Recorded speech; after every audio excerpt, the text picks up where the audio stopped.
2021년 8월 15일 성령 강림 후 제12주 주일 예배를 개회합니다.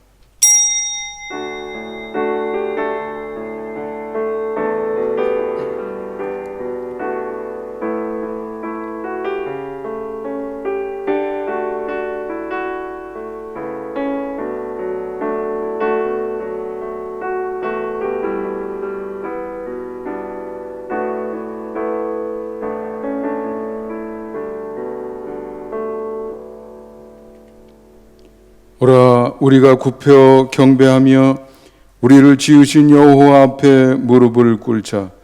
대저 저는 우리 하나님이시요 우리는 그의 기르시는 백성이며 그 손의 양이라. 너희가 오늘날 그 음성 듣기를 원하노라. 아멘.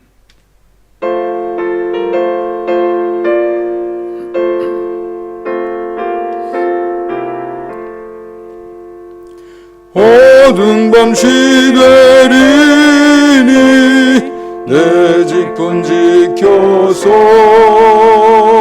잔이슬 맺힐 때에 일찍 일어나 해 돋는 아침부터 힘써서 일하라. 일할 수 없는 밤이 속히 오리라. 어두운 밤시 되리니 내 직분 지켜서 일할 때 일하면서 놀지 말아라. 낮에는 공고하나 쉴 때도 겠네. 일할 수 없는 밤이 속히 오리라. 어두운 밤시 되리니 내 직분 지켜서 지는 해 비킨 곁에 힘써 일하고 그 빛이 닿아서 어둡게 되어도 할 수만 있는 대로 힘써 일하라.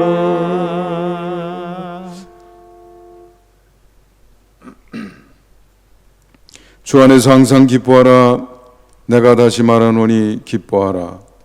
너희 관용을 모든 사람에게 알게 하라. 주께서 가까우시니라.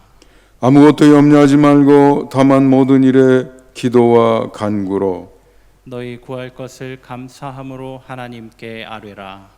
그리하면 모든 지각에 뛰어난 하나님의 평강이 그리스도 예수 안에서 너희 마음과 생각을 지키시리라. 끝으로 형제들아 무엇에든지 참되며 무엇에든지 경건하며 무엇에든지 오르며 무엇에든지 정결하며 무엇에든지 사랑받을 만하며 무엇에든지 칭찬받을 만하며 무슨 덕이 있든지 무슨 기림이 있든지 이것들을 생각하라. 너희는 내게 배우고 받고 듣고 본 바를 행하라. 그리하면 평강의 하나님이 너희와 함께 계시리라. 아멘.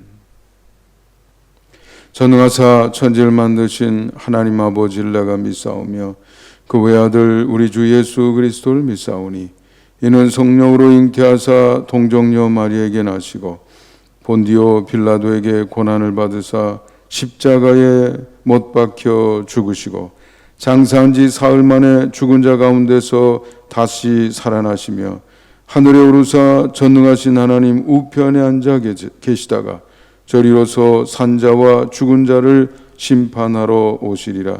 성령을 믿사오며 거룩한 공예와 성도가 서로 교통하는 것과 죄를 사하여 주시는 것과 몸이 다시 사는 것과 영원히 사는 것을 믿사옵나이다. 아멘.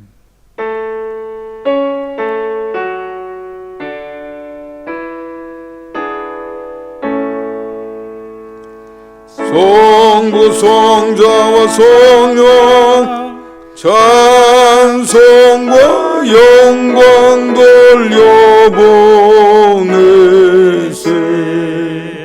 대초로 지금까지 또 영원 무궁토록 성삼위께 영광 영광. 아멘.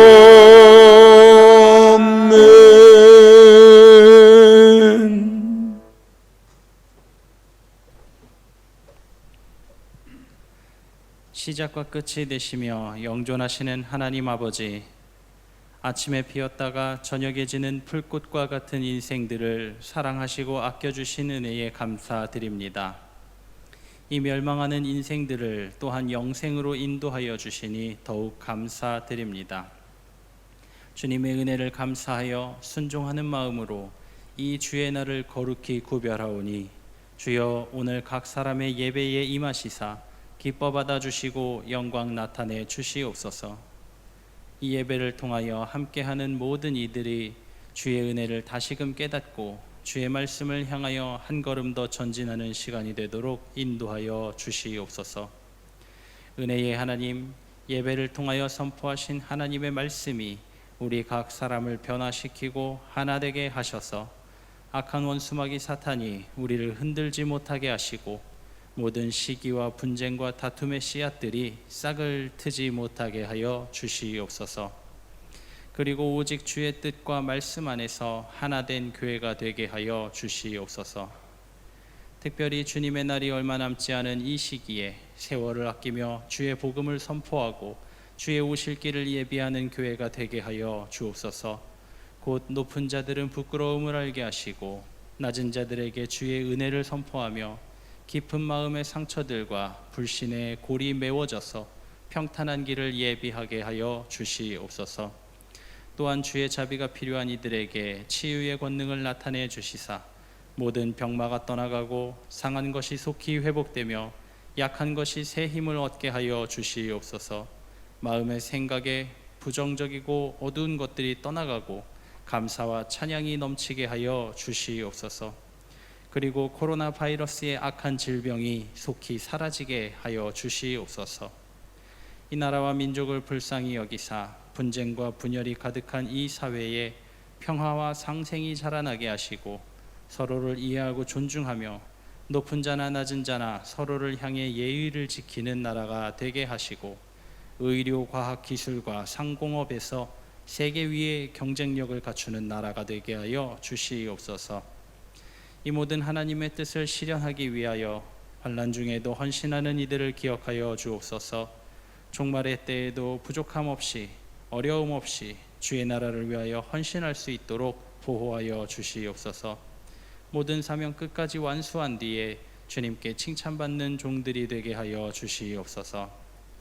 말씀을 전하실 담임 목사님께 지혜와 명철을 더하시고 헤아려 아는 마음을 더하시고 말씀의 권능을 더하시사 주의 맡기신 사명을 잘 감당하게 하여 주시옵소서.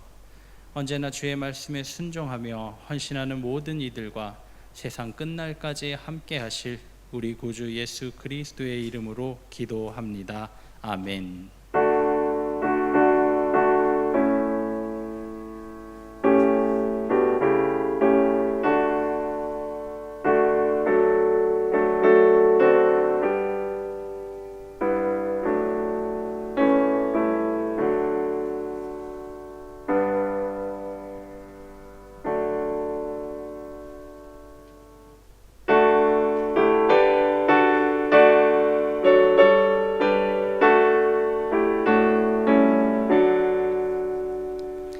내게 있는 모든 것을 아낌없이 드리네. 사랑하고 의지하며 주만 따라 살리라. 주께 드리네. 주께 드리네.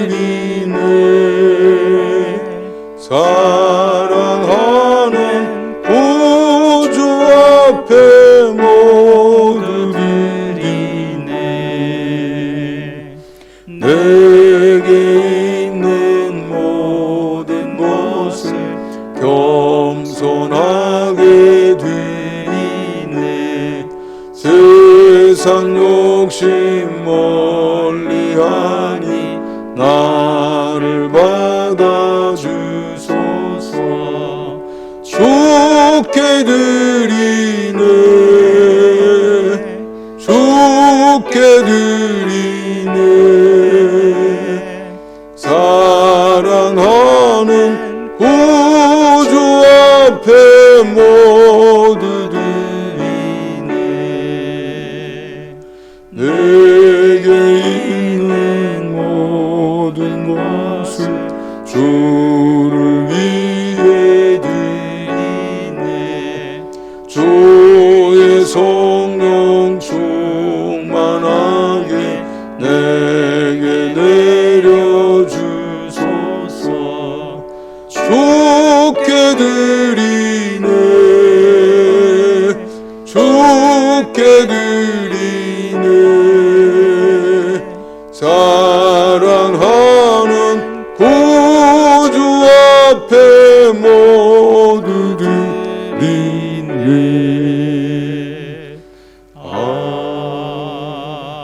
아멘.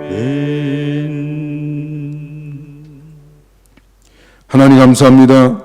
코비드19 확진자가 2,000명이 넘어가는 상황에서도 우리의 생사와 복을 주관하시는 하나님을 찾아 예배하는 주님의 백성들이 오늘도 감사의 마음을 담아 준비한 헌금을 제단에 올립니다. 11조, 각종 감사헌금, 1,000번제헌금, 건축헌금에 이르기까지 봉헌하는 이 모든 것을 받으시고 흠양하여 주옵소서.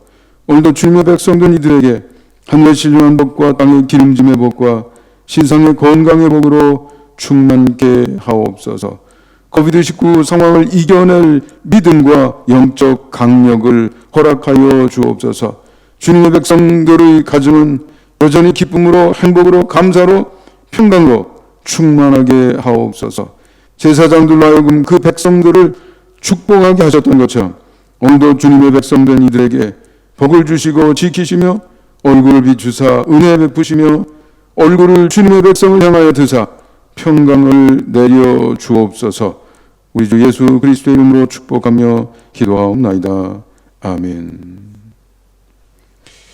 네, 교회 소식을 나누는 시간입니다. 주님 앞에 나와 예배드리는 모든 성도님들을 사랑하고 축복합니다. 오늘은 성령 강림후 제 12주이고요.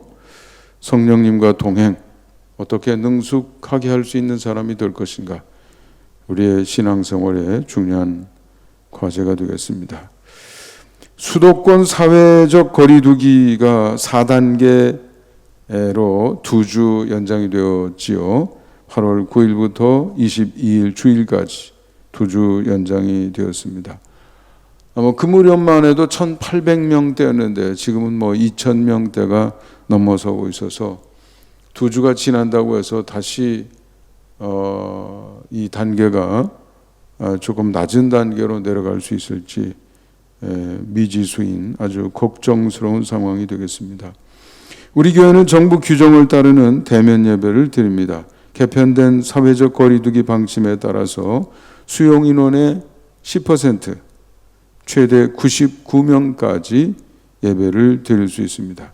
우리 교회는 대예배실에서는 37명, 그리고 2층 소예배실에 우리 금요 기도회, 금요 심야 기도회 이런 때는 26명까지 참여할 수가 있습니다.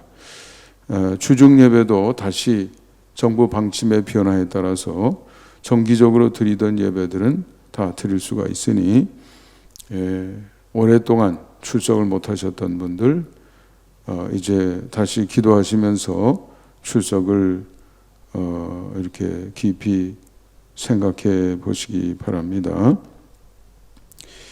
네, 개편된 사회적 거리두기 방침에 따라 주중 대면 예배도 재개됩니다. 방금 전에 말씀드린 거죠. 새벽 기도회, 수요 저녁 예배, 금요 심야 예배 많이 참석해 주시기를 바랍니다. 헌금에 관한 광고 또 기타 광고 살펴봐 주시고요. 우리 군복무 중인 우리의 청년들 다음 세대를 위해서 늘 여러분 마음속에 기억하시고 기도해 주세요. 강신호, 박우성, 임대환, 임재영, 윤태혁, 임상현. 오늘 8월 15일 이병롱 목사님이 송산교회 부담임 부목사님으로 부임을 하십니다. 이병롱 목사님, 사모님은 이유진 사모님, 우리 중학생인 이승열, 초등학생인 이은열, 이렇게 네 식구가 되겠습니다. 환영해 주시고 또 잘 정착해서 사명 감당할 수 있도록 기도해 주시기 바랍니다. 거기에 3번 우리 교회 소식은 아니고요. 혹시 여러분 중에 도움이 될 만한 사람이 있을까 광고 요청을 받아서 교우 및 기타 소식에 실어 놓았습니다. 예랑유치원에서 조리사 자격증이 있는 조리사를 모집하고 있다고 합니다. 혹시 자격증이 있고 일하고 싶은 분이 계시다면 광고에 나와 있는 원장 전화번호 참고하셔서 문의하시면 되겠습니다. 자, 성경 봉독하는 시간입니다. 오늘의 말씀은 에베소서 5장 15절부터 20절까지가 되겠습니다. 그런즉 너희가 어떻게 행할지 자세히 주의하여 지혜 없는 자같이 하지 말고 오직 지혜 있는 자같이 하여 세월을 아끼라. 때가 악하니라. 그러므로 어리석은 자가 되지 말고 오직 주의 뜻이 무엇인가 이해하라. 술 취하지 말라. 이는 방탕한 것이니 오직 성령으로 충만함을 받으라. 시와 찬송과 신령한 노래들로 서로 화답하며 너희의 마음으로 주께 노래하며 찬송하며 범사에 우리 주 예수 그리스도의 이름으로 항상 아버지께 감사하며. 아멘. 하나님의 말씀입니다. 생명의 말씀을 주신 하나님께 감사드립니다. 아멘. 오늘은 특별 찬양, 준비된 특별 찬양이 없습니다. 어떤 분이 하시기로 하셨는데 녹화 중에 아래층 사시는 분하고 소음 관계로 불편하게 돼서 미처 녹화를 못했습니다.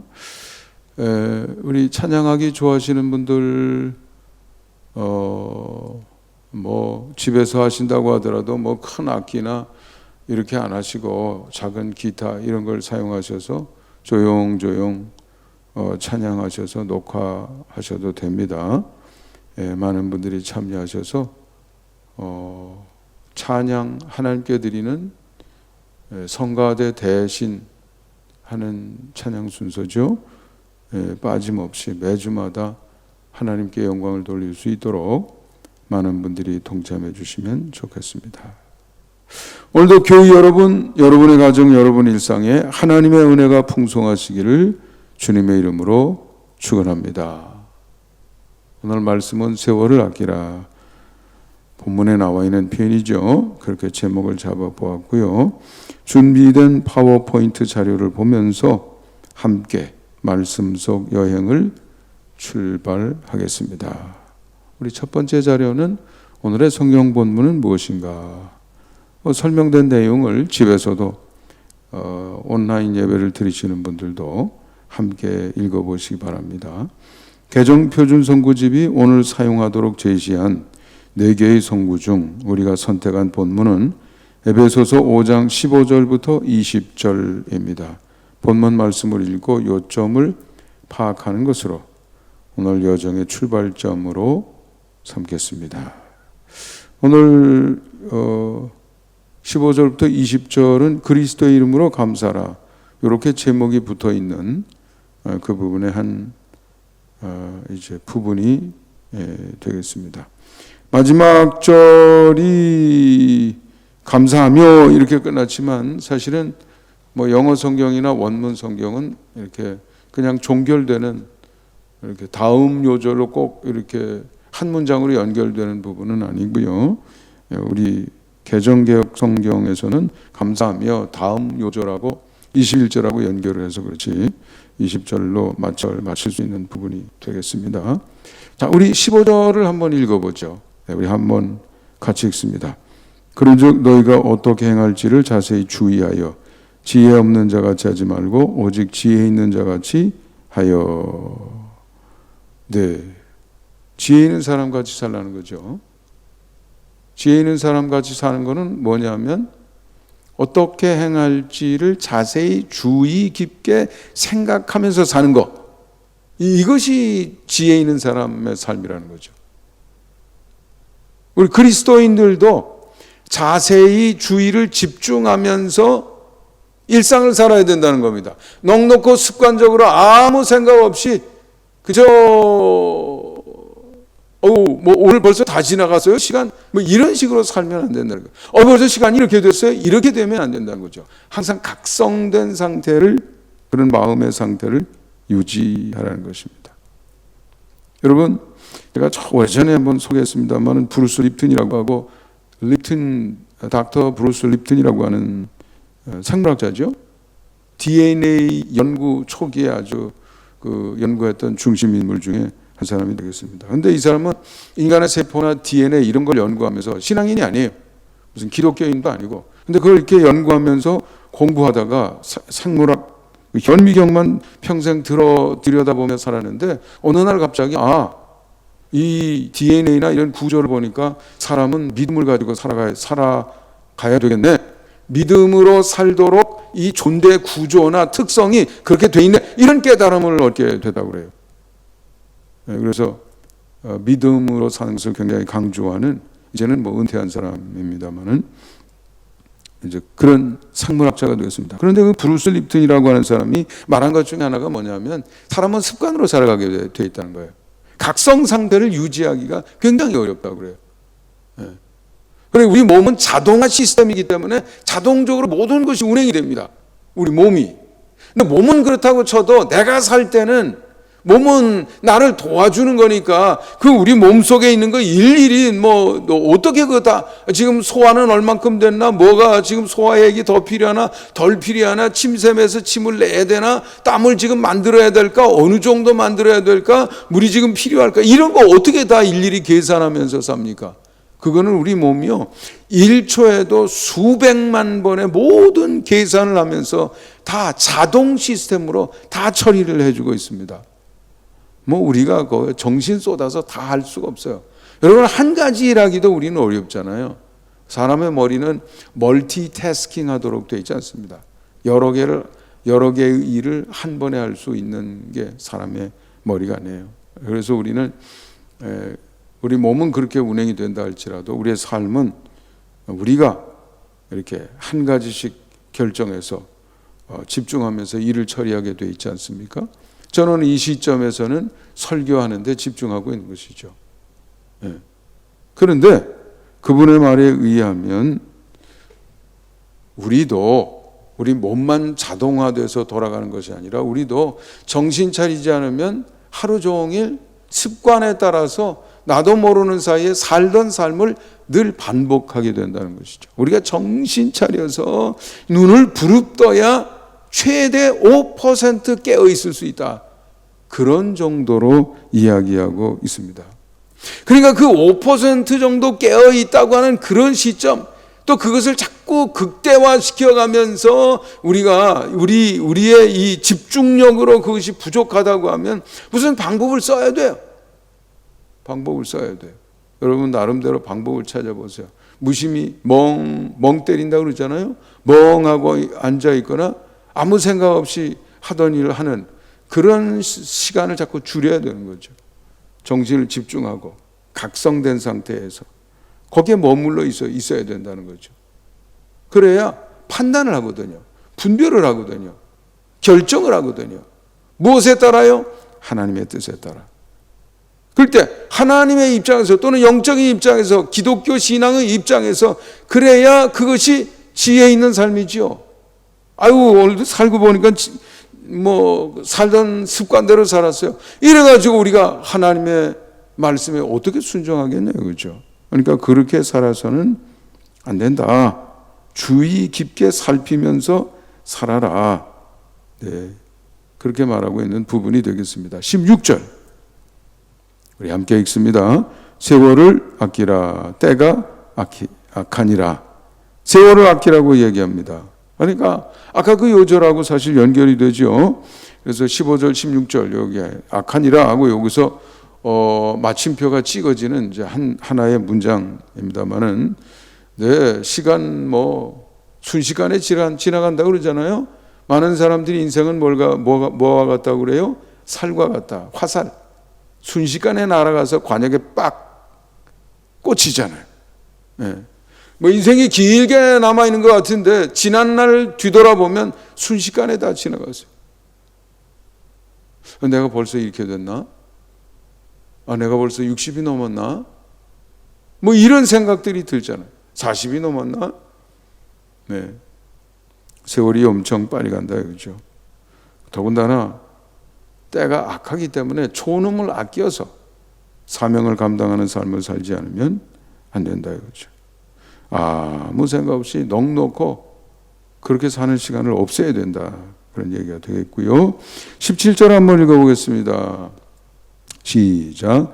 그러므로 어리석은 자가 되지 말고 오직 주의 뜻이 무엇인가 이해하라. 네, 어리석은 사람, 생각 없이 사는 사람, 넋놓고 사는 사람, 멍 때리며 사는 사람, 습관으로 사는 사람, 자기 반성이 없는 사람, 왜 지금 이걸 하고 있지? 더 좋은 방법은 없을까? 더 훌륭한 방법은 없을까? 하나님이 원하시는 대로인가? 아니면 내가 지금 벌써 내 초심을 잃고 있는 것은 아닌가? 이런 생각 자체를 안 하니까 그러니까 발전이 없게 되죠. 하나님과 동행이 불가능합니다. 때가 악하다고 그랬잖아요. 세상이 악해요. 세상 따라 살다가 보면 그 우리 몸에 자리를 잡아요. 습관이 돼요. 내가 아무리 노력해도 그걸 깨트려 버리기가 엄청 쉽습니다. 어렵습니다. 그렇기 때문에 어떻게 되냐면 첫째는 각성해야 되고, 두 번째는 각성된 그 마음을 가지고 뭘 해야 되냐면 하나님의 뜻을 이해하고 찾아내고 분별할 수 있어야 된다. 그런 작용이 우리의 의식 속에서 끊임없이 반복이 돼야 되는 거죠. 그렇지 않은 사람은 어리석은 사람이 되는 겁니다. 악한 세대를 따라가는 그런 사람이 되는 것이죠. 그리스도인의 삶에서 반드시 강화되어야 될 특징, 하나님의 뜻을 헤아리는 행위, 습관으로 만들고요. 하나님의 뜻을 분별하는 수준을 자꾸 끌어올려야 됩니다. 우리의 마음이 그것을 반복하면 반복할수록 상승해요. 상승이라고 하는 기준이 뭐냐면 하나님의 마음인 것이죠. 상승은 하나님의 마음을 조금이라도 더 닮으면 발전한 거죠. 완전히 닮게 되면 같은 생각을 할 수 있다. 그 수준까지 올라갈 수 있다. 이론적으로 그렇게 이야기할 수 있겠습니다. 다음 요절 읽어봅니다. 시작. 술 취하지 말라. 이는 방탕한 것이니 오직 성령으로 충만함을 받으라. 우리의 마음은요, 그릇과 같은 겁니다. 그릇과 같은 거예요. 내 마음에 지금 무엇이 채워졌나? 이게 중요한 것이죠. 거기에 하나님을 향한 열망이 가득 채워져 있으면, 그러면 지금 내 마음의 이 퀄리티, 질이 좋은 거죠. 하나님에 대한 열망, 분별하려는 의식, 깨어 있으려고 하는 각성, 이런 것으로, 그리고 감사하는 마음, 찬양하는 마음, 기뻐하는 마음, 소망의 생각, 사명감, 충실함, 이렇게 되면 그는 좋은 상태의 마음이라고 할 수 있겠습니다. 근데 우리 마음은요, 비워놓을 수가 없어요. 사실 그릇도 마찬가지죠. 여기 그릇을 갖다 놓고 물을 따르면 물로 채워집니다. 국을 따르면 국으로 채워져요. 밥을 부으면 밥으로 채워져요. 나는 아무것도 안 넣을 거야 하고 싹 비워놓으면 아무것도 없잖아요 라고 얘기할 수 있을지 모르지만 절대로 그렇지 않습니다. 아무것도 없는 게 아니고 거기에 공기가 채워져 있다 이거예요. 빈 상태에 있을 수는 없어요. 네. 중요한 것은 그 마음에 무엇이 차 있느냐, 이게 중요한 것이죠. 내 마음이 어떤 상태로 있느냐 말이죠. 술 취하지 말라 그랬지만 뭐 꼭 술에 대한 열망이나 뭐 이런 것으로만 차는 게 아니에요. 뭐 세상의 온갖 것으로 다 채워줄 수 있다 그죠. 일단 채워지면 다른 것이 못 들어가요. 그런 것으로 채워지면 성령 충만에 이를 수가 없어요. 하나님의 뜻으로 채울 수가 없어요. 영적인 감성으로 채울 수가 없다는 거죠. 따라서 우리가 할 일은 명백합니다. 멍하고 있으면 안 돼요. 각성하고 있어야 되는데 그 각성된 마음으로 하나님의 뜻을 분별했다고 하면 그것이 자꾸 내 마음속에 머물러 있게 해야 돼요. 자꾸 되뇌이거나 생각하거나 여러 가지 방법이 있죠. 다른 것이 들어오지 않도록, 세상적인 것이 들어오지 않도록 그런 노력이 필요해요. 충분히 반복하면 자동이 됩니다. 자동화가 돼요. 그걸 우리가 좋은 의미의 습관이죠. 하나님을 충분히 닮으면 자동화됩니다. 하나님의 뜻을 분별하는 행위가 자동으로 움직여요. 분별된 하나님의 뜻을 붙들고 씨름하는 것이 자동으로 돼요. 근데 그게 전혀 안 된 사람이 있어요. 그런 사람들은 매 순간마다 계산하죠. 계산해. 제가 문제점 여러 번 반복해서 지적한 사람들이 있어요. 뭐 사람들은 유능한 목사님이야, 큰 교회예요, 뭐 이러는지는 모르지만 거기에 앉아 있는 사람들은 그렇지 않아요. 뭐 유능한 세상적인 관점으로 유능할 수는 있죠. 그렇지만 동행하고는 거리가 멀어요. 하나님하고도 거리가 멀어요. 가까우면 어떤 현상이 있습니까? 하나님에 대한 열망이 있고요. 그 뜻을 모색하고 찾는 일이 부지런히 있고요. 찾아진 것은 아무리 힘들고 어렵고 손해가 돼도 불리해도 행동하게 되죠. 이게 오늘 본문이 권장하는 내적인 상태가 되는 것입니다. 그렇기 때문에 내 마음속에 무엇으로 가득한가? 성령 충만, 성령으로 가득하고 성령의 임재가 가득하고 그 영향이 가득하고 하나님의 뜻을 찾는 활동이 가득하고 영적인 감성이 가득하고 성령 충만하게 되면 그런 현상이 나타나게 되는 것이죠. 불행하게도 나의 성령 충만은 잘 모르는데요, 나는 뭐 속 텅 비었어요. 그런 거 없다니까요. 그렇게 되면 세상 것으로 가득 차게 돼 있어요. 세상 것으로 가득 차게 되면 실망, 실의 이런 것들이 반복되면서 뭐 세상에서는 거의 술 취함으로 가기가 쉽죠. 그래서 술 취하지 말라, 성령 충만함을 받으라, 이렇게 이야기하고 있는 것입니다. 19절과 20절 우리 읽어봅니다. 시작. 시와 찬송과 신령한 노래들로 서로 화답하며 너희의 마음으로 주께 노래하며 찬송하며 범사에 우리 주 예수 그리스도의 이름으로 항상 아버지 하나님께 감사하라. 성령 충만하라고 그랬는데 성령 충만, 우리 마음을 영적인 감성으로 채우는 방법을 지금 얘기하고 있는 거예요. 어떻게 하면 그렇게 될 수 있습니까? 자꾸 친구가 산 무슨 명품이나 자꾸 생각하고, 이 세상 것만 자꾸 생각하게 되면 우리 마음이 그쪽으로 쏠리고 그런 것으로 자꾸 가득 차게 되고 결국은 그쪽으로 행동이 유발되게 돼 있어요. 유발되게 돼서 한 잔은 두 잔이 되고 두 잔은 세 잔이 되고 소주는 뭐 맥주가 되고 포도주가 되고 또 뭐 무슨 명품 술 찾아서 순례하게 되고 점점 그렇게 되겠어요. 점점 그쪽으로 나쁜 방향의 충만으로 나가게 되는 것이죠. 그래서 성령 충만의 내면을 만들어야 되는데 어떻게 해야 될까? 그런 행위가 우리 마음에 차지 않도록 우리가 노력해야죠. 그래서 여기서 시, 찬송, 신령한 노래, 요즘은 뭐 복음성, CCM 이런 게 신령한 노래라고 할 수 있겠죠.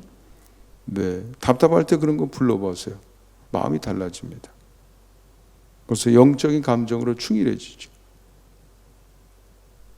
네. 무엇을 듣느냐? 그 듣는 게 나를 채우는 거예요.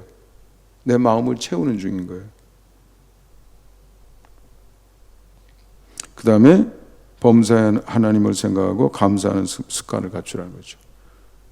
이런 활동이나 노력이 우리로 하여금 성령 충만에 머무르고 성령 충만을 향해서 가고 성령 충만의 수준을 더 높이도록 만들어주는 대표적인 활동이 되겠습니다. 여러분, 성경에서 이 성경 시편, 그 많은 시들 대부분 여러분 보시면 다윗의 시 이런 거 많이 있잖아요. 전부 다 그런 건 아니지만 대부분이 그렇다 이거죠.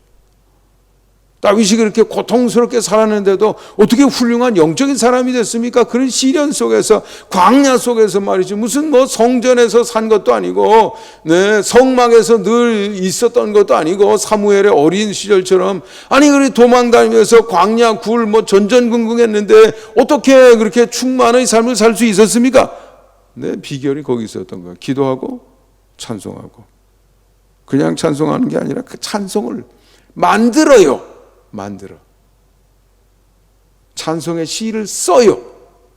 그러니까 얼마나 그쪽으로 깊이 들어갔냐 이거죠. 그렇게 해서 충만이 있었던 거예요. 그 충만이 있으니까 그 마음이 흔들릴 수가 없는 거죠. 어떤 상황에서도. 어떤 것도 영향을 줄 수가 없어요. 사울 왕이 그렇게 악하게 해도 다윗은 벌써 그런 과정을 통해 여기 마음이 충만한 상태에 있거든요. 그러니까 뭐라 그럽니까? 죽이러 왔는데도 아버지라고 그러잖아요. 그래도 다음 자료 한번 보겠습니다. 오늘의 과제, 우리 요약된 거 한번 읽어보죠. 시작. 하나님은 그 백성을 고아와 같이 버려두지 않으십니다. 두려워하지 말라, 놀라지 말라, 내가 함께하는 이라고 말씀하셨습니다. 그럼에도 불구하고 교회는 갈등과 스캔들로 가득하고 세상은 교회를 신임하지 않는다 말하고 있습니다. 동행 실패입니다. 어떻게 이 문제를 풀어야 할까요? 어떻게 이 문제를 풀어야 할까? 그 과제죠. 왜 풀어야 됩니까? 풀어야 될 이유가 뭔가요? 동행에서 지금 떨어져 나온 정도가 너무 심각하다. 너무 심각하다. 저는 이따금 제 감정을 수레했잖아요. 미래를 생각하면 마음이 어둡다. 유력하고 유능하다고 하는 사람들 습관이 계산하고 있거든요. 숫자 조절하고 있고. 동행하고는 정반대 타입이거든요. 그러니까 그럼 부담금 낼 때 얼마 더, 이게 문제가 아니에요. 마음의 그 지금 상태, 살아가는 그 패턴, 그걸 얘기하는 거죠. 우리 지방 나눌 때도 부지런히 계산하는 계산. 뭐가 더 쉬울까, 좋을까, 이익이 될까? 이렇게 하면요, 우리는 선거 안 하고도 감리사 될 수 있어요. 계산 많이 한 거 아니에요? 그러니까 우리가 지금 심각한 상태에 있는 거죠. 예수님은 계산하지 말고 나를 따라오라 그랬는데 예수님이 어느 방향이신가? 그거 찾아서 가야지요. 그러니까 예수님이 뭐라고 그러셨어요? 자기를 부인하고 십자가를 지고. 그런데 그 부분을 계산을 해서 싫어. 이익이 줄어들면 안 되지. 이렇게 하고 있는 거 아닙니까? 예배를 몇 번 드렸느냐, 이게 중요한 게 아니에요. 동행의 삶의 패턴으로 전환이 됐는가? 거기서 지금 진전하고 있는가? 이런 것이 중요한 것이죠. 아무리 반복해도 난 이렇게 누리고 그거 다 허망한 겁니다. 하나님이 주셔서 하나님 안에서 누리는 거 아니면 아무 의미가 없어요. 더 부끄러움이 되는 것이죠. 더 망가지는 겁니다. 불행한 일이 되는 거죠. 어느 순간에 그것이 몇 배, 10배, 30배, 60배, 100배 더 나쁜 것이 돼서 내게 돌아오고, 내게만 돌아오는 게 아니에요. 3, 4대 간다고 그랬잖아요. 3, 4대로 그치는 게 아니에요. 반복이 돼요. 그게 3, 4대가 반복이 되면 하나님이 주시는 복은 1000대 간다고 그랬는데 마찬가지로 그것도 1000대 가는 겁니다. 1000대 가는 얘기 좀 해드릴까요? 여러분, 성경에 보면 예수님 십자가에 단 사람이 누구예요? 신앙생활 잘 안 한 사람이 아닙니다. 대제사장, 제사장, 사두개인들, 바리새인들, 예수님이 독사의 자식들이라고 그랬잖아요. 독사 독사 새끼라고 그러지 누가 자식이라고 그랬어요? 하겠어요? 성경이 예수님이 하신 말씀이니까 그럴듯하게 번역한 것 같은데, 독사 새끼들 이런 뜻 아니겠어요? 근데 그 바리새인들은 스스로 나는 구별된 존재야 이렇게 생각했던 사람, 나는 뭐 특별한 존재야, 뭐 얼마나 열심히 사는지 몰라, 이런 식의 의식을 가지고 있던 사람들인데 어떻게 됐습니까? 그 사람들이 예수님을 십자가에 단 거 아니겠어요? 그러니까 우리가 지금 이 성령 강림호 몇 주 하면서 다루는 이 주제 얼마나 중요한가 여러분이 꼭 생각하셔야 돼요. 이거를 돌파해야 돼요. 이거를 내 습관을 깨서 동행으로 나가지 않으면 제자리 있는 거예요. 출애굽 1세대하고 다를 게 하나도 없어요. 살던데 또 머물러 있고 또 머물러 있고 또 머물러 있고 이렇게 돼 있는 거예요. 앞으로 전진이 안 됩니다. 다음 자리요. 본문의 교훈, 활용이 답이 될 수 있습니다. 어떻게 문제를 해결할까요? 오늘 사도 바울이 에베소 교우들에게, 성도들에게 주었던 이 교훈, 이것이 좋은 그 처방이 될 수 있다 이거죠. 한번 읽어보겠습니다. 각성된 마음으로 살도록 노력해야 합니다. 하나님의 뜻을 분별하는 일에 집중해야 합니다. 성령 충만 상태에 머무를 수 있기를 소망하며 그 방법들을 익혀야 하겠습니다. 때가 악하지만 함께 하시겠다 약속하신 하나님으로 말미암아 승리하게 될 것입니다. 첫 번째는요, 첫 번째, 각성된 마음으로 사는 능력을 확보해야 돼요. 자세히 주의하여, 주의를 이렇게 집중해야 돼요. 집중해야 돼요. 이거 쉬운 것 같은데 어렵습니다. 얼마나 어렵냐고요? 아까 브루스 립턴이 얘기했잖아요. 하루에 95%는 습관으로 산다고. 아니요, 사실 100%, 99.9999 정도죠. 근데 브루스 립턴이 얘기한 것은 최대 우리가 깨어 있으면 5% 깨어 있을 수 있다 이거예요. 그만큼 우리 몸이 이렇게 습관 또는 자동화되는 것이 자동화 시스템으로 넘어가는 게 굉장히 쉬운 거예요. 제가 그랬잖아요. 옛날 부흥 강사들이 뭐 집회 끝나면 문 열고 나가면서 제자리로 돌아갔다고 그러는데 저는 그렇게 생각 안 해요. 그건 너무 후하게 본 거죠. 설교 끝나는 순간, 이 설교 끝났네 하는 순간에 집중력이 떨어집니다. 그리고 과거의 나로 돌아가 있어요. 이미 돌아가 있어요. 그리고 또 똑같이 사는 거죠. 그리고 주일인가? 그리고 또 오고. 그거 반복하고 있는 거예요. 출애굽 1세대 욕하면 안 돼요. 우리 모습입니다. 그럼 목사님은 어떻게 하면 좋겠습니까? 이 주의를 집중하라는 거예요. 각성된 마음을 유지하라는 거예요. 설교 끝났네 해서 내 마음이 쑥 내려가도록 자동화 시스템으로 전환이, 기어가 변속이 되지 않도록 그 순간에 긴장해서 나를 지켜야 된다 이거예요. 근데 생각으로는 좀 어려워요. 조그만 노트 같은 거 하나 가지면 좋습니다. 오늘 설교 드리면서 나하고 제일 내 마음을 사로잡은 거, 내가 실천하고 싶은 게 있으면 뭘 하나 적으세요. 적어요. 그걸 거기다가 그걸 보여요. 예배 끝날 때까지 눈에 보여요. 가지고 있어요. 그걸 들여다봐요. 내 마음을 각성된 상태에 유지하는 거죠. 그럼 나가면서 안 보니까, 그러니까 방법을 찾아요. 주머니 놓고 그걸 만지든지. 여러분, 블레이즈 파스칼이라고 하는 유명한 사람이죠.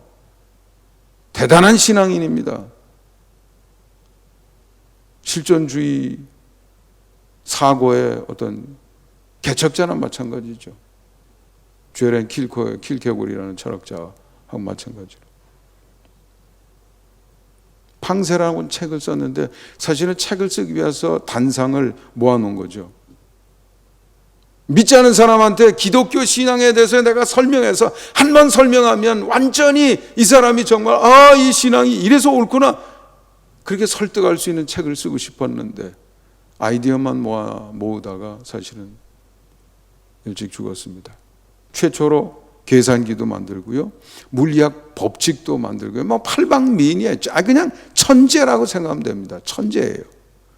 이 사람이 자기 신앙을 지키기 위해서, 이 깨어있기 위해서, 각성된 상태에 있기 위해서 어떤 방법을 썼느냐 하면요, 회심한 다음에 자기 양복 안에다가 가죽을 덧대고 거기다가 지워지지 않게 써놨어요. 예, 뭐 천 이런 거는 망가지잖아요. 가죽이 오래 가는 거 아닙니까? 가죽으로. 나의 하나님은 철학자의 하나님이 아니다. 철학자 아니에요. 그런데 자기 하나님은 철학자 하나님이다. 아니다. 딱 거기다 써놓고, 나의 하나님은 아브라함의 하나님, 야곱의 하나님, 이삭의 하나님, 야곱의 하나님, 이러면서 신앙 고백을 거기다 써놨어요. 왼쪽 가슴이 만나는 거기. 그러고 늘 그걸 이렇게 느끼면서, 남은 모르죠.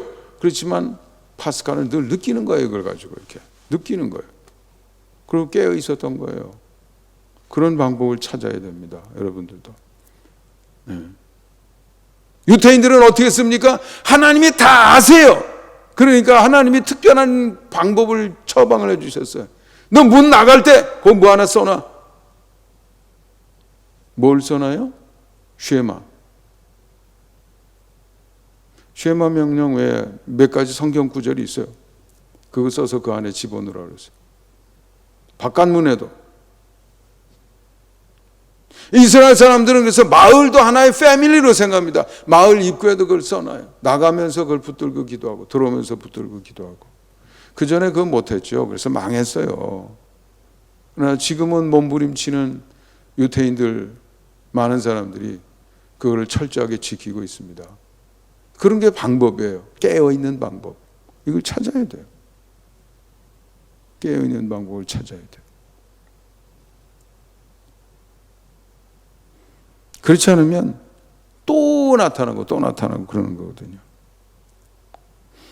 어떤 사람 얘기 속에 나오는 조막손이라고 하는 사람인데, 고향의 도박꾼으로 유명했던 사람이라고 그래요. 조막손.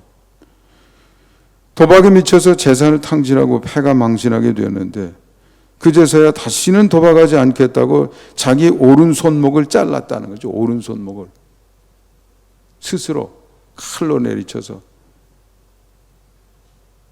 그 그러니까 불구자가 된 거죠.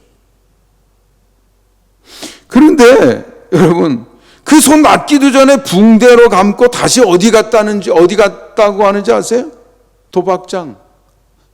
도박 안 하겠다고 여기 잘랐는데요, 붕대로 감고, 이게 완전히 낫기도 전에 도박장에 또 나타났다는 거예요. 그래서 다시 도박을 시작해서 도박 왕이 됐다는 겁니다. 도박 왕 조막손. 여러분, 습관을 깨트리는 게 이렇게 무서운 겁니다. 어렵습니다. 그러니까 각성해야 돼요. 이게 성경의 이런 가르침은요, 이게 기가 막힌 가르침입니다. 주의해서 자세히 각성된 마음으로 성찰하는 습관을 갖춰야 돼요. 아까 유태인 얘기했잖아요. 바리새인들. 예수님이 독사의 새끼들이라고 그랬으면 정신 차려야 되는 거 아니에요? 요즘 어디 조선일보인가 어디 보니까 Unorthodox 이런 제목의 책이 요즘 뉴욕타임스 베스트셀러가 됐는데, 이거는 뉴욕에 있는 유태인 그 정통파 유태인 어떤 가족에서, 그 그룹에서 젊은 여자가 탈출해 나오는 과정을 쓴 거라고 그래요. 예, 정통파 하시딕 아주 극보수 유대인 공동체인 모양인데 22살에 거기서 탈출해 나왔다고 합니다. 여자가 교육받아서 뭐하냐고, 정규 교육도 시키지 않고 17살에 중매에 결혼시켜가지고 19살까지 아이를 낳다가 공동체를 탈출해 나오는 그런 얘기라고 그래요. 바리새인들처럼 우린 세상과 달라, 우린 구별돼서 우린 독하게 지킬 거야. 아니, 그 방향은 틀렸다고 얘기할 수는 없는데, 근데 뭘 분별해서 제대로 된 걸 가지고 독하게 씨름해야지. 이게 그래서 결국은 예수님을 십자가에 달았던 그 전통이 아직도 계속되고 있는 거 아닙니까? 수천 년 지났는데 이게 얼마나 바꾸기 어려운 건가 여러분 생각해 봐야 돼요. 한번 잘못이 우리의 삶 속에 자리를 잡게 되면 떨쳐버리기가 이렇게 힘든 겁니다.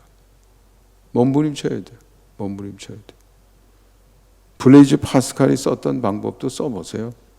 가슴에다가, 뭐 가죽에다가 내 결심을 써서 하나 거기다 붙여보세요. 이렇게 뭐 암송할 수도 있겠지만 살다가 보면 집중력이 떨어져요. 여기에 뭐 좀 권리적되고 자꾸 생각되는 물리적인 게 있을 필요가 있어요. 요한 웨슬리 목사님은 각성된 상태에 머물러 있기 위해서 매일 암호로 일기를 썼습니다. 습관이 됐어요. 요일마다 토요일 날 반성하는 질문, 주일 날 반성하며 자기를 성찰할 때 쓰는 질문, 질문들이 지금도 다 남아있어요. 여러분은 어떻게 하겠습니까? 한번 생각해 보시기 바랍니다. 잠자리에 들기까지, 아침에 일어나서 잠자리에 들기까지 각성된 마음을 유지할 수 있는 그런 이 능력을 여러분 나름대로 하나 이렇게 고안해서 실천해 보면 좋겠다는 생각이 듭니다. 다음 자리에 보죠. 하나님의 뜻 분별의 삶을 걸도록 한다. 분별하는 게 쉽지가 않습니다. 그러니까 하나님의 아들 예수 그리스도께서 오셔도 분별을 못 하잖아요. 심지어는 예수님의 제자가 돼 있는 사람들 중에도 예수님께 사탄 소리 듣기도 하고, 가룟 유다 같은 사람은 결국은 실패하고 이탈하고 나중에 자살로 끝나게 되지 않습니까? 뭘 하나 제대로 안다는 게 그렇게 쉬운 게 아니에요. 더군다나 잘못된 방법으로 일단 몸에 굳어져 나오면 그걸 깨트리고 올바른 데 간다는 게 이게 어렵습니다. 그러니까 죄인의 힘으로는 안 되는 거예요. 성령 충만이 그래서 다음에 나오는 거죠. 일단 우리 의지만큼은 분명해야죠. 하나님의 뜻에 내 삶을 걸겠다. 내가 그거 깨우치는데 내가 그냥 아무렇게나 다 알고 있는데 이런 생각 나 버리겠다. 겸손해야 돼요. 뭘 다 알아요, 다 알기는. 제가 하나 질문 던져볼 테니까 여러분의 지식이 어느 정도 되는지 한번, 여러분의 감각이나 판단력이 얼마나 되는지 한번 생각해 보세요. 여러분 지금 우리가 무서운 속도로 우주를 여행하고 있다는 거 아십니까?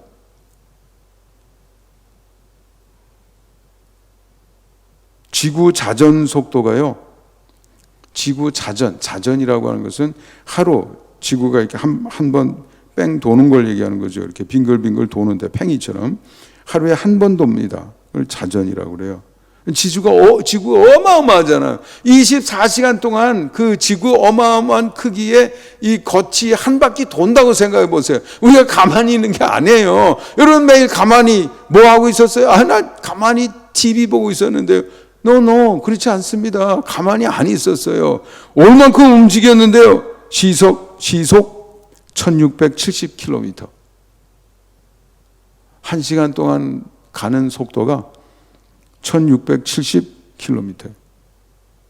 이건 음속보다 빨라요. 음속 1초에 363m.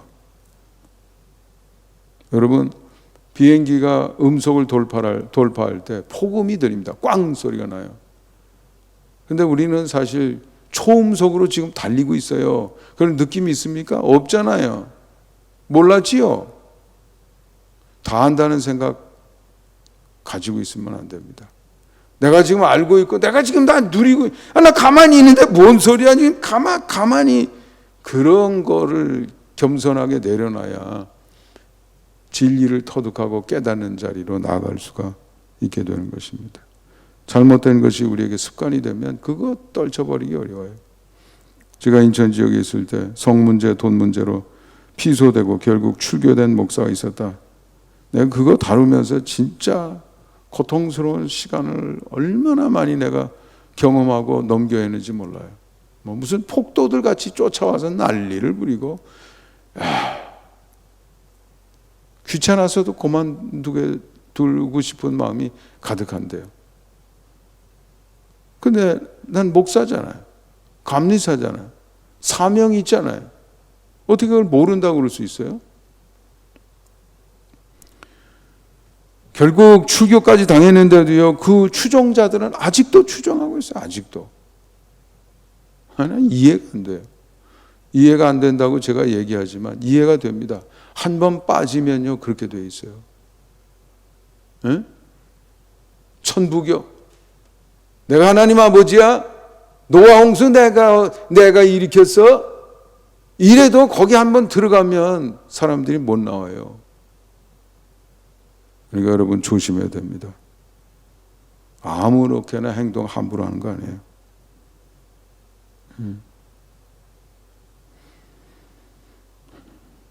오카노 목사님이 이런 글을 썼어요. 제가 한번 읽어보겠습니다. 저는 언젠가 기독교 잡지에서 읽은 내용으로 독일 교회가 왜 히틀러와 그 정권이 독일을 통치하도록 허용했는지에 대해 분석한 글을 읽어본 적이 있습니다. 그 글을 쓴 이는 독일 교회가 선악을 분별하는 감각을 잃어버린 데서 그 원인을 찾았습니다. 히틀러는 권좌에 오르자마자 독실한 그리스도인인 것처럼 위장했습니다. 그는 독일 기독교의 전통적인 토대들을 존중한다고 말했으며 자기 정권은 기독교를 도덕성의 기초로 삼아 올바르게 정치하겠다고 약속했습니다. 그렇게 함으로 그는 독일 교회와 국민들에게 자신이 하나님 앞에 거룩하고 겸손한 자로 부각되게 하는 데 성공했다는 것입니다. 기만에 당한 거죠. 제가 이따금 김일성 얘기하잖아요. 와서 뭐 거의 구세주죠. 예. 얼마나 힘들었어요. 사는데 땅도 없이 부자들한테 가서 소장농하고 뭐 품 팔아가며 사는 거 얼마나 힘들었어요. 내가 땅 다 뺏어서 다 나눠줄게요. 여러분 고깃국에 입안 먹도록 해줄게요. 다 그냥 넘어갔죠. 이제는 뭐 새로운 세계가 온 줄로 생각했죠. 결과는 지금 북한의 모습입니다. 이런 미혹, 이런 것은 지금도 계속되고 있어요. 깨어 있어야 됩니다. 예. 기준이 명확하지 않으면 분별하기 어려워요. 하나님의 뜻이 기준이 되어야 됩니다. 그러니까 하나님의 뜻을 파악하고 깨닫는데 나의 모든 것을 걸겠다. 이런 생각이 그래서 필요한 거죠. 세 번째로, 성령 충만이 승리의 비법임을 잊지 말자 그랬습니다. 네, 여러분 습관이 되는 것이 결국 내 삶의 기준이 되는 거예요. 기준이 있어야 분별이 되는 거예요. 기준이 있어야. 네. 그러니까 하나님의 뜻이 내 삶의 기준이라고, 하나님의 뜻을 분별하는데 삶을 걸었으면 그걸 자꾸 붙들고 그걸 기준으로 삼으려고 하는 그런 게 필요한 것이죠. 그렇게 해서 결국은 우리 마음속이 성령 충만한 상태가 되어야 된다는 거죠.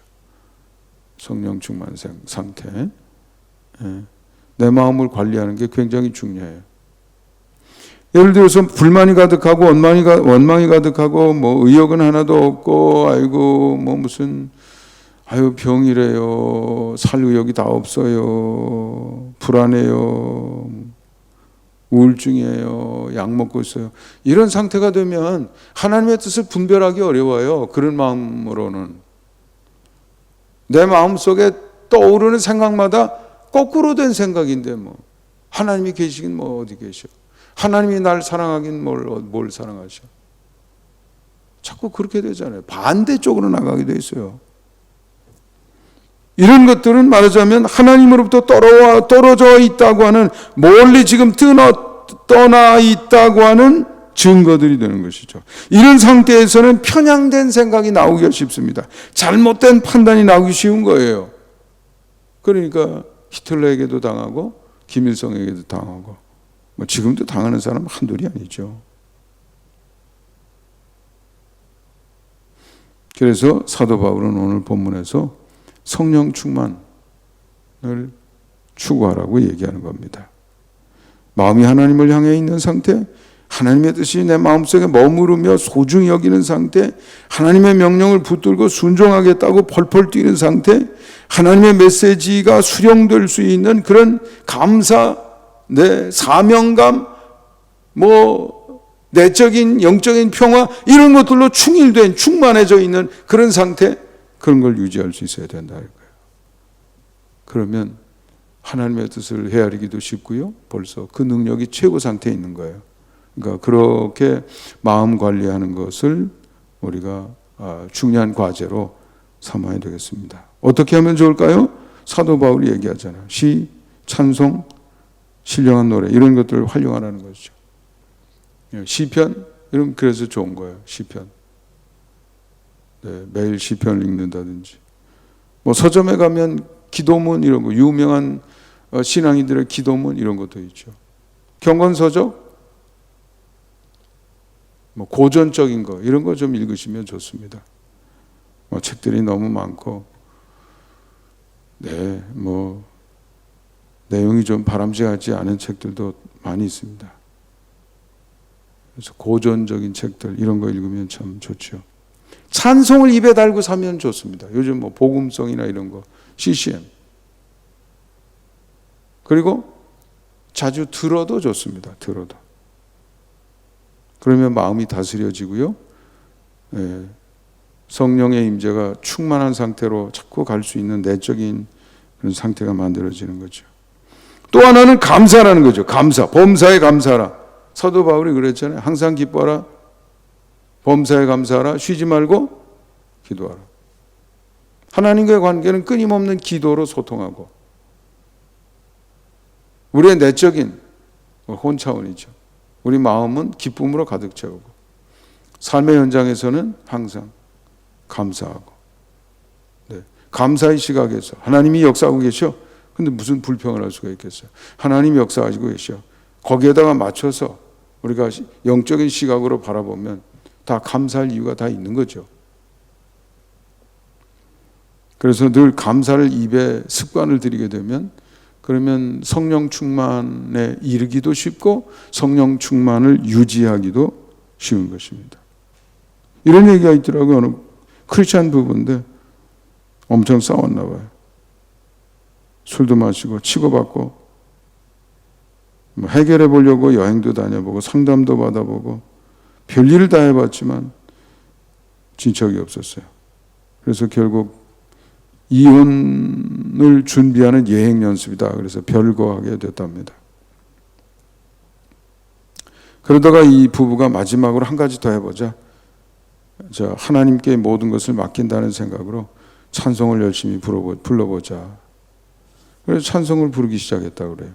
근데 찬송을 부를 때마다 자꾸 눈물이 나오고 마음속에 감동이 생기고 맺혔던 것이 자꾸 풀리고 찬송할 때마다 가슴이 뜨거워져서 서로가 애틋하게 느껴지게 되고 결국은 다시 행복한 가정을 회복했다. 이런 얘기가 있습니다. 또 하나는 감사라고 그랬죠. 하나는 찬송, 뭐 기도, 시 이런 거 다 같이 같은 범주죠. 두 번째는 감사 습관.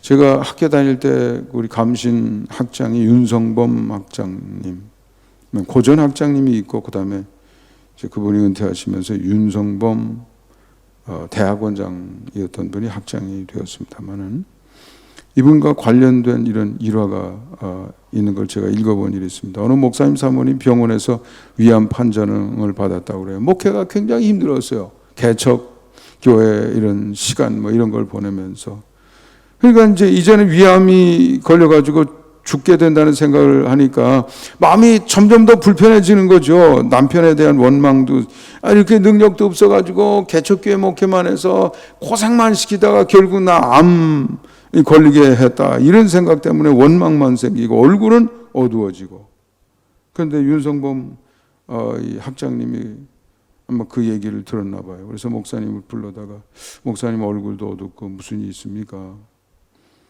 그랬더니 설명을 쭉 한 거죠. 그랬을 때 이렇게 권면을 했다고 그래요. 노트 한 권을 사다가 드리면서 아내에게 주세요. 사모님에게 드리세요. 감사할 일 생각날 때 거기다 적으라고. 그래서 볼펜하고 노트를 갖다 줬다는 거죠. 그런데 사모님이 아니 이 마당에 무슨 감사할 게 있다고 이런 걸 나한테 갖다 주냐고 휙 던져놨다가 혼자 있을 때 그 노트를 보니까 다시 생각이 나서 가져왔죠. 뭘 쓸까? 처음에는 어려웠어요. 그런데 이런저런 생각이 나기 시작하는 거예요. 하나 둘 쓰기 시작하니까 쓸 게 너무 많은 거예요. 예, 알고 보니까 자기 남편이 그렇게 나를 아껴주고 뭐 이런 게 점점 그런 게 늘어나서 쓰다가 보니까 노트가 모자라서 더 쓰고 그런 시간을 보내다가 보니까 통증은 사라지고 다리에 힘도 생기고 나중에 보니까 암세포가 사라졌다. 그런 간증인 것을 제가 본 일이 있습니다. 그러니까 사도 바울이 우리가 충만을 유지하기 위해서 그것을 더 확대해가기 위해서 이런 방법을 사용해라 하고 권면하고 있는 것입니다. 다음 자리 한번 보이죠. 한번 읽어보겠습니다. 하나님은 사람이 아니시니 거짓말을 하지 않으시도다. 어찌 하신 말씀을 실행하지 않으시랴. 민수기에 있는 말씀입니다. 성경이 같이 말하고 있습니다. 두려울 것도 없고 놀랄 것도 없습니다. 불안해할 것도 없고 걱정할 일도 없습니다. 믿는 자를 위하여 일하셨던 하나님이 지금도 일하고 계십니다.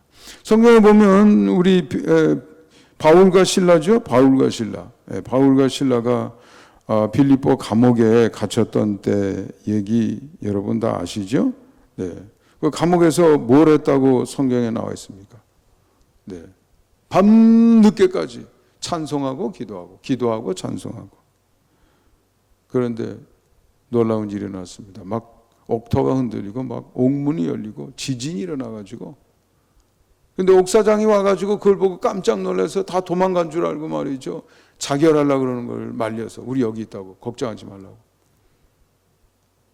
그런 기적이 생겼어요. 그래 옥사장이 그리스도인이 되고 극진히 대접하고 말이죠. 하나님의 종이라고. 네, 찬송하고 기도하는 그곳에 하나님은 오늘도 일하고 계시는 줄 믿습니다. 정리하는 말입니다. 성공하는 것이 중요한 것이 아닙니다. 능력 많은 사람이 되는 것이 미래를 보장하는 것도 아닙니다. 그러나 미래를 분명히 보장받는 길이 있습니다. 믿는 자들 가운데서 일하시는 하나님과 보조를 맞추는 삶을 사는 일입니다. 본문의 교훈을 따라 동행 능력을 수련한다면 아름답고 탁월한 미래를 맞게 될 것입니다. 기도하시겠습니다. 고마우신 하나님 감사합니다. 오늘도 주신 말씀 그 뜻을 헤아리며 새기며 그 교훈의 배경에 깔려있는 이치들 저희들이 탐구해 보았습니다. 그리고 우리도 머리를 끄덕이지 않을 수 없었습니다.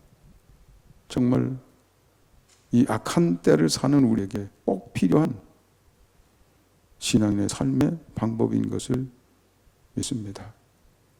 실천할 수 있도록 듣고만 마는 사람이 아니라 행하는 사람이 될 수 있도록 도와주시옵소서. 예수님의 이름으로 기도하옵나이다. 아멘.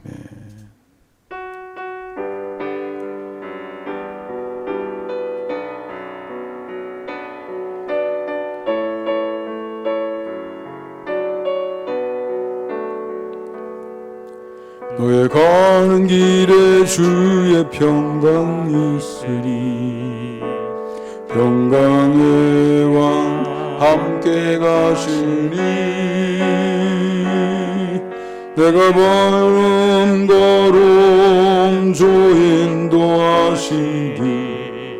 주의 강한 손 너를 그시리.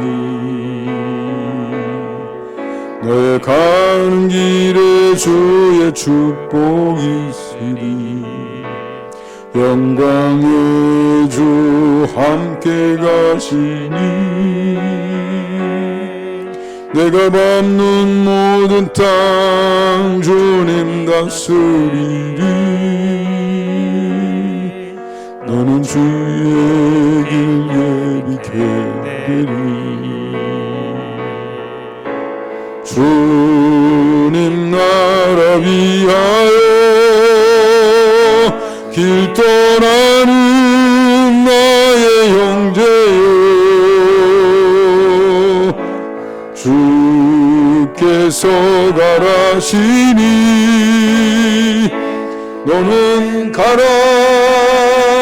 주의 이름으로 거칠은 광야 위에 꽃은 피어나고 세상은 내 안에서 주님의 영광 보리라. 강하고 담대하라. 세상에 계신 주늘 함께 너와 동행하시며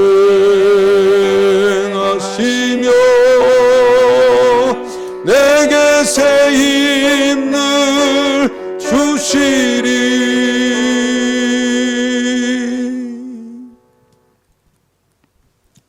이제는 우리 주 예수 그리스도의 크신 은혜와 하나님 아버지의 극진하신 사랑과 성령님의 감화, 감동, 위로, 인도하심의 역사가 말씀을 마음속에 새기며 그 실천을 다짐하는 주님의 모든 백성들 위해 이제로부터 영원까지 함께 해주시기를 간절히 축원하옵나이다.